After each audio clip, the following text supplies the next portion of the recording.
Ya, kegiatan ini diharapkan oleh Bank Indonesia menjadi tonggak awal Kota Banda Aceh memasuki Smart City.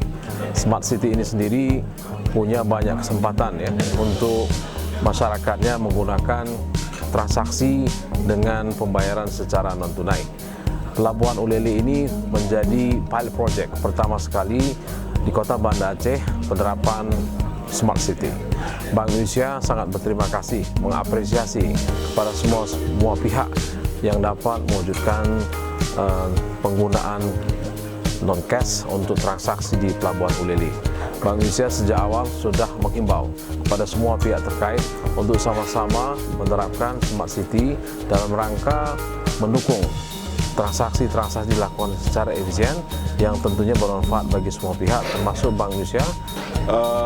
Pemerintah Kota Banda Aceh dalam hal ini telah berkomitmen melakukan gerakan non-tunai, yaitu transaksi melalui gerakan non-tunai ini adalah merupakan satu program pemerintah yang harus kita laksanakan dalam berbagai aspek pelayanan. Ini juga untuk dalam rangka meningkatkan PAD. PAD ini adalah untuk meningkatkan kesejahteraan masyarakat. Maka komitmen ini bukan hanya dilakukan oleh Dinas Perhubungan, ini juga akan kita terus gerakan kepada seluruh dinas sehingga transaksi non tunai terus berkembang di Kota Banda Aceh.